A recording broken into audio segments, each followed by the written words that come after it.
ଏବେ ଆମେ ଯାଉଛୁ ଟିକେ ଲୋକାଲ ମାର୍କେଟ ଏକ୍ସପ୍ଲୋର କରିବା ପାଇଁକି ମୁଁ ଭିଡ଼ିଓ କରିକି ଯେଉଁ ତେକଡ଼ିର ଲୋକାଲ ମାର୍କେଟଟା ଆପଣମାନଙ୍କୁ ଦେଖାଇଦେବି କ'ଣ କ'ଣ ମିଳୁଛି କ'ଣ ମିଳୁନି ଦେଖାଇଦେବି ଆପଣଙ୍କୁ। ତାଙ୍କ ଲଟେରୀ ମିଳୁଛି।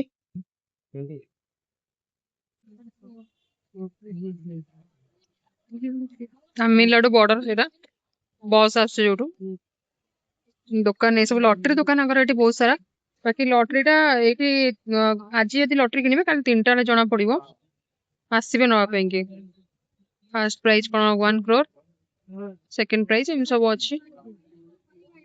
ଏଇଠୁ ମାର୍କେଟଟା ଷ୍ଟାର୍ଟ ହଉଛି। ମୁଁ ଦେଖି ଦଉଛି ଆପଣଙ୍କ ମାର୍କେଟଟା। ଫ୍ଲାୱାର ଶୋ ଚାଲିଛି ଏଠି ତେକଡ଼ିରେ। ଟିକେଟ ହେଇଗଲା 70 ଟଙ୍କା ଲେଖା ଜଣକା। ଏଣ୍ଟ୍ରି କରିବୁ ଏବେ ଆମେ। କେରଳରେ ଫ୍ଲାୱାର ବହୁତ ସାରା ଅଛି, ମାନେ ଯେଉଁ ଘର ହଉ କିମ୍ବା ରାସ୍ତା ହଉ ସବୁଠି ମାନେ ଜଙ୍ଗଲି ଫୁଲ ହଉ କିମ୍ବା ତାଙ୍କର ବି ନିଜେ ନିଜେ ବହୁତ ସୁନ୍ଦର ଫୁଲ, ସବୁ ଘରେ ବି ବହୁତ ସାରା ଫୁଲ ଅଛି। ଆଉ ତାପରେ ଏବେ ସେ ଭାଇ ଯେଉଁ ଆମର ଗାଡ଼ି ଭାଇ ଯେ ସେ କହୁଥିଲେ କି ଏବେ ଏଠି ମାନେ ଏଇ ସମୟରେ ଏତିକି ଫୁଲ ଅଛି, ଆଉ ୱିଣ୍ଟରରେ ବହୁତ ସୁନ୍ଦର ଫୁଲ ହେଇଯାଏ, ବର୍ଷା ଦିନେ ପୁରା ଆହୁରି ବହୁତ ସାରା ଫୁଲ ହୁଏ। ତ ରାସ୍ତା ବି ସେମିତି ପୁରା ବହୁତ ସୁନ୍ଦର ଦେଖାଯାଏ। ଆଉ ବାଟରେ ଟି ଯେଉଁ ହେଇଛି ସେଇଟା କେବଳ ତେକଡ଼ି ଯିବା, ତେକଡ଼ି ଟୁ ଆଲେପି ଯିବା ରାସ୍ତାରେ ଆଉ ମୁନାରୁ ତେକଡ଼ି ଯିବା ରାସ୍ତାରେ ହିଁ ଟି ଯେଉଁ ପ୍ଲାଣ୍ଟେସନ୍ ହେଇଛି ସେଇଟା ଦେଖିବାକୁ ମିଳିବ। ଆମେ ସେଇଠି ଦେଖିଥିଲୁ। ବାକି ସେଠି ଭିତରେ ଆଲାଉ ନାହିଁ ପଶିବା ପାଇଁ। ଯଦି ପ୍ରାଇଭେଟ୍ ପ୍ଲାଣ୍ଟେସନ୍ ଆପଣ କିଛି ଯାଉଛନ୍ତି ସେଠି ଆଲାଉ କରିବେ। ଲକ୍ଷ୍ମୀ ପ୍ଲାଣ୍ଟେସନ୍ ଗୋଟେ ଥିଲା ଯେଉଁଟାକି ଆମର ଜିପ୍ ସଫାରି ଥିଲା, ଆମେ ସେଠିକି ଯାଇଥିଲୁ, ଭିତରକୁ ପଶିଥିଲୁ। ଆଉ ହେଉଛି କି ଏଠି ମାର୍କେଟରେ ବହୁତ ସାରା ମାନେ ନନଭେଜ୍ ବି ଭେଜ୍ ବି ଅଛି ଦୋକାନ ଅଛି। ତ ଆପଣମାନେ ଯଦି ପିଓର ଭେଜିଟେରିଆନ୍ ତାହେଲେ ପିଓର ଭେଜିଟେରିଆନ୍ ରେଷ୍ଟୁରାଣ୍ଟ ଅଛି। ତ ପିଓର ଭେଜିଟେରିଆନ୍ ରେଷ୍ଟୁରାଣ୍ଟକୁ ଯାଆନ୍ତୁ, ସେଠି ଭଲ ଖାଇବା ମିଳିବ। ଏଠି ମାର୍କେଟରେ ଫ୍ରୁଟ୍ସ ବହୁତ ସାରା ମିଳୁଛି, ବହୁତ ଭଲ ଭଲ ଫ୍ରୁଟ୍ସ ମିଳୁଛି। ଆଉ ଏଠି ନଡ଼ିଆ ବହୁତ ଶସ୍ତା ଅଛି, ମାନେ ପଇଡ଼ 4ଟା ପଇଡ଼କୁ 100 ଟଙ୍କା ଲେଖା ନେଉଛି। ଆମେ କାଲି ଗୋଟେ ଜାଗାରେ ପିଇଥିଲୁ ତେକଡ଼ିରେ, ତ ପଇଡ଼ ବି ବହୁତ ଶସ୍ତା ଅଛି। ଟ୍ୟାପ୍ ନାହିଁ। ସୁଇଟ୍ସ ସବୁ ସୁଇଟ୍ସ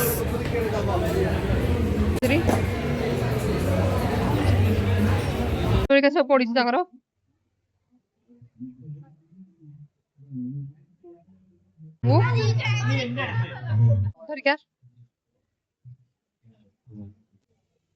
ଏଠି ବହୁତ ଭେରାଇଟିର ମୁଡ଼କି ରହୁଛି, ରାଗିର ବି ମୁଡ଼କି ରହୁଛି, ବହୁତ ଭେରାଇଟିର ରହୁଛି। ସବୁର ପ୍ରାଇସ୍ 70 ରୁପି ହିଁ ଥିଲା। ଭଲ ପ୍ୟାକେଜିଂ ଅଛି। ଗୋଟେ ମ୍ୟାଲାବାର ଚିପ୍ସ ଅଛି ସେଇଠି ମିଳୁଥିଲା, ବହୁତ ବଢ଼ିଆ ଥିଲା। କାଶ୍ମୀରର ଏଠି ସବୁ ଅଛି ଶାଢ଼ୀ। ଏଇଟା ତାଙ୍କ ମାର୍କେଟଟା। ଏଠି ବହୁତ ଆରବୀ ଟାଇପର ଜିନିଷ ବହୁତ ସାରା ଅଛି। ତାଙ୍କର ଆରବୀ ଷ୍ଟାଇଲର ଯୋଉ କୁର୍ତ୍ତା ଭରିକା ସବୁ ଅଛି। ଆଉ ଡ୍ରାଏ ଫ୍ରୁଟ୍ସ ଆଉ ଚକୋଲେଟ୍ସର ଦୋକାନ ବହୁତ ସାରା ଅଛି। ଆଉ ଯୋଉ କପଡ଼ା ଦୋକାନ ବି ଅଛି ବହୁତ ସାରା। ଆଉ ଯୋଉ ଚିପ୍ସ ଦୋକାନ ବହୁତ ସାରା ଅଛି। ମୁଁ ଦେଖେଇ ଦଉଛି ଆପଣମାନଙ୍କୁ ତାଙ୍କ ମାର୍କେଟଟା। ଗୋଟେ ଫ୍ଲାୱାର ଶୋ ହଉଥିଲା, ସେଠିକି ବି ଆମେ ଯାଇଥିଲୁ। ବହୁତ ସାରା ରିସୋର୍ଟ ଅଛି, ଚର୍ଚ୍ଚ ଅଛି। ଦୋକାନ ଗୁଡା ସବୁ ଏମିତି ଆଙ୍କର। ଶାଢ଼ୀ ଦୋକାନ ଏଇଟା। ହ୍ୟାଣ୍ଡଲୁମ୍ ଦୋକାନ ବହୁତ ସାରା ଅଛି। ଆଉ ଚକୋଲେଟ୍ସ ଆଉ ଡ୍ରାଏ ଫ୍ରୁଟ୍ସ ଦୋକାନ ମେନ୍ କରି ବହୁତ ସାରା ଏଠି ଅଛି। ଏଇଟା ଗୋଟେ କିଡ୍ ମାନଙ୍କ ପାଇଁ କି।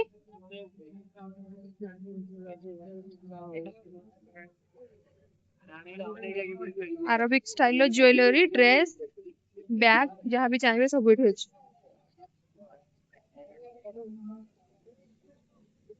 ଲଟେରୀ ଦୋକାନ ବହୁତ ସାରା ବି ଅଛି।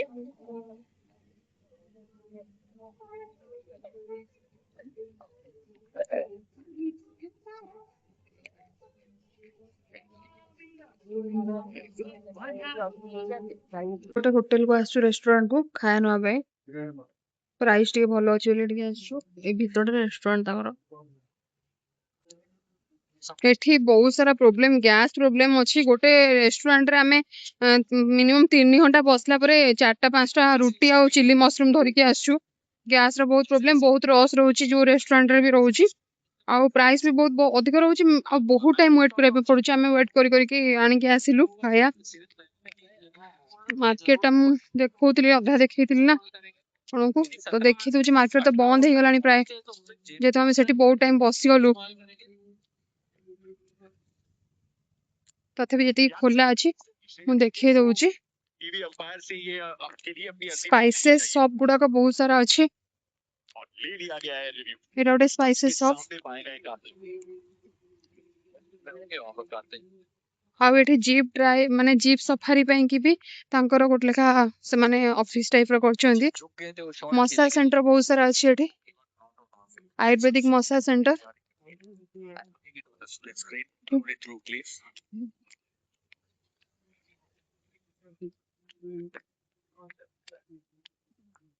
ମେନ୍ କରି ଏଠି ବହୁତ ହ୍ୟାଣ୍ଡଲୁମ୍ ଆଉ ଖାଇବା ଦୋକାନ ତ ବହୁତ କମ ଅଛି।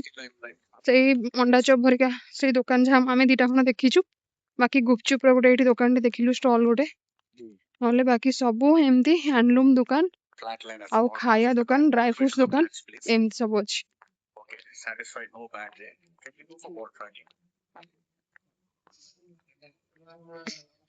ଏଠି ସବୁଠି ଚର୍ଚ୍ଚ ବହୁତ ସାରା ଅଛି। ଆଉ ଆଜି ବି ତାଙ୍କର କଣ ଗୁଡ ଫ୍ରାଇଡେ ଅଛି।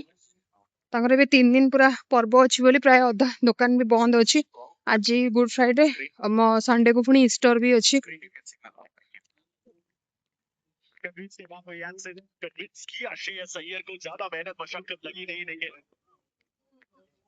ଆଉ ବାଟରେ ବାଟରେ ଗୋଟେ ଲେଖା ଫ୍ରୁଟ୍ସ ର ଏମିତି ପଡିଛି।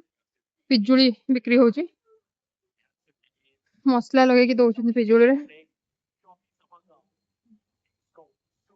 ଏଇଟା ଗୋଟେ ଦୋକାନ, ଚାଟ ବାଲା ଗୋଟେ ଦୋକାନ।